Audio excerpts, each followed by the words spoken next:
Bienvenue sur Africa 24 dans cette nouvelle édition du décryptage. Les États membres et partenaires de l'Organisation internationale de la francophonie ne peuvent se passer de son expertise technique dans l'élaboration, la mise en œuvre, le suivi et l'évaluation de leur politique éducative. Basé à Dakar au Sénégal, l'IFEF, l'Institut de la francophonie pour l'éducation et la formation, est indispensable, vous l'aurez compris. Sa directrice adjointe Mona Laroussi nous parle de ses missions, y compris du nouveau portail Relief lancé par l'OIF et piloté par cet institut. L'Organisation internationale de la francophonie a lancé ce 26 janvier 2021 la plateforme Relief, ressources éducatives libres pour l'égalité femmes-hommes.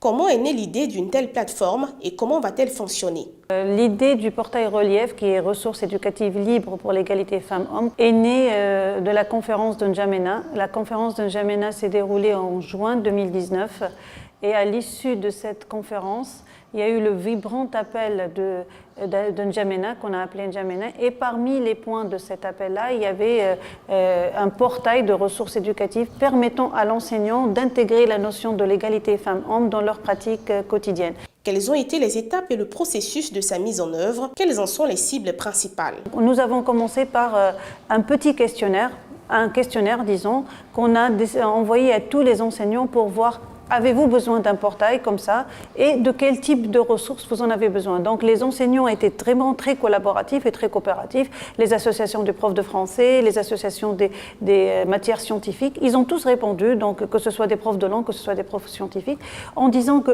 oui, on a besoin de ce portail, c'est très bien qu'il y ait ce portail, parce qu'on nous demande d'intégrer la notion de l'égalité femmes-hommes, mais on ne sait pas comment faire. Donc on est parti de ce questionnaire et de cet ensemble de réponses d'enseignants. On a conçu ce qu'on appelle un cahier de charges technique et fonctionnelle, et sur la base de ce cahier des charges et de ce questionnaire-là, nous avons contacté l'AUF, qui est notre grand partenaire dans cette affaire. Il y a l'Agence universitaire de la francophonie avec sa partie technique, il y a toute l'équipe de communication de Paris qui ont conçu les interfaces qui sont magnifiques et très belles et très équilibrées. Et puis, il y a une équipe de jeunes ici à l'IFEF qui ont travaillé sur les ressources à identifier et à créer. Donc, il y avait un volontaire international francophone qui a commencé par travailler sur les ressources propres à l'OIF et d'autres. Et après, on a pointé vers d'autres ressources. Comment utiliser la plateforme Relief? Le portail fonctionne comme un moteur de recherche, comme Google par exemple, sauf qu'il est plus ciblé. C'est-à-dire qu'en Google, on peut trouver des milliards et des tonnes d'informations. Ce portail-là, c'est juste pour les égalités femmes-hommes. Donc, on va taper les mots-clés qui veulent, par exemple, je veux une ressource pour animer ma salle de classe. Donc, vous allez trouver cette ressource-là. Vous pouvez la visualiser. Une fois que vous la visualisez, vous pouvez aussi la rating en anglais, donc l'évaluer, et aussi vous pouvez la partager avec un autre collègue. Vous pouvez également créer un petit réseau d'utilisateurs autour de cette ressource. Vous pouvez aussi la prendre et la télécharger sur votre support, sur votre ordinateur, et la montrer à vos élèves. Donc il y a de multitudes d'utilisations de cette ressource-là.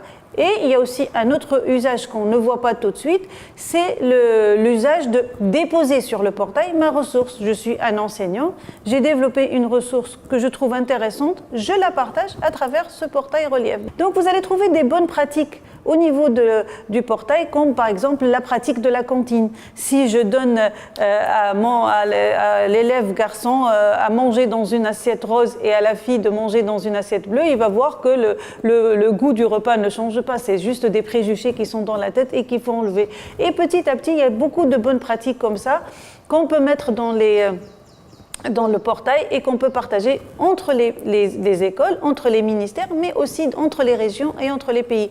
Vous êtes la directrice adjointe de l'Institut de la francophonie pour l'éducation et la formation. Quelles sont ses missions?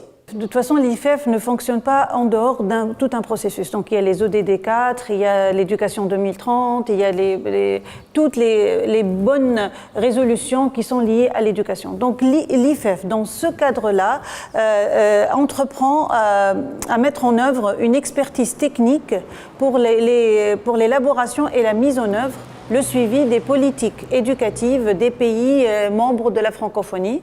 Et pour cela, nous nous appuyons sur nos 4 programmes. Pouvez-vous nous parler des 4 programmes de la francophonie en matière d'éducation et de formation qui sont intégrés à l'IFEF? On va commencer par le plus ancien. Donc, IFADEM, c'est un projet copiloté par l'Agence universitaire de la francophonie et l'OIF, l'Organisation internationale de l'IFEF, et mis en œuvre à travers l'IFEF. Donc le programme fonctionne depuis une dizaine d'années ou plus dans 15 pays avec une formation hybride des enseignants. Donc les enseignants gardaient leur salle de classe et ils suivaient en parallèle une formation.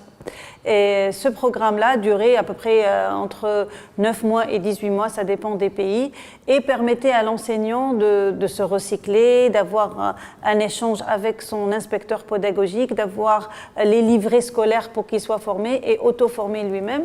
Après la crise de la Covid, on est passé sur un IFADEM 100% en ligne. Donc l'autre programme, c'est École et langue nationale. Ça, on part sur la langue de la cour, la langue qui est parlée par l'élève, le Wolof par exemple, le SRR au Sénégal, et on bâtit à partir de cette langue-là pour construire le français. Donc l'élève se sent beaucoup plus à l'aise si dans sa salle de classe, on parle la langue de maman dans la maison. Donc, il ne sera pas obligé de traduire et trouver à quoi ça correspond la table qui est ailleurs ou autre. Et on travaille sur ce qu'on appelle des grammaires de transformation. Donc, comment passer de la langue nationale vers le français, comment faire le calcul en langue nationale et passer en français. Et c'est un programme qui est vraiment apprécié par les pays et par les autres parce que ça fait vraiment faire ressortir la culture du pays, faire ressortir l'identité d'un pays. L'autre programme, c'est la formation et insertion professionnelle des jeunes. Donc là, on travaille sur les besoins des pays, quels sont les besoins économique des pays. On ne peut pas former quelque part où il n'y a pas de plage ou de mer sur des métiers de la pêche. On travaille sur les métiers porteurs pour l'économie d'un pays avec une approche pédagogique basée sur l'approche par compétences. Et nous avons aussi dans ce programme-là une application qui est Insert Jeune où on mesure l'adéquation de la formation de l'apprenant ou de l'apprenti par rapport aux besoins de l'emploi et inversement. Donc si vraiment le besoin en sont dans la formation de l'apprenti. Et le dernier programme qui a rejoint l'IFEF dernièrement, c'est un programme conjoint mené par le Partenariat mondial pour l'éducation, le PMI, le Centre régional de développement informatique, le CRDI au Canada. C'est un projet qui est piloté par un consortium de l'AEF, la Confemen et l'IFEF. Et ce programme permet de travailler sur tout ce qui est partage de connaissances et d'innovation entre les pays. Nous sommes sur une couverture de 21 pays francophones et lusophones. Voilà un peu les 4 programmes de l'IFEF.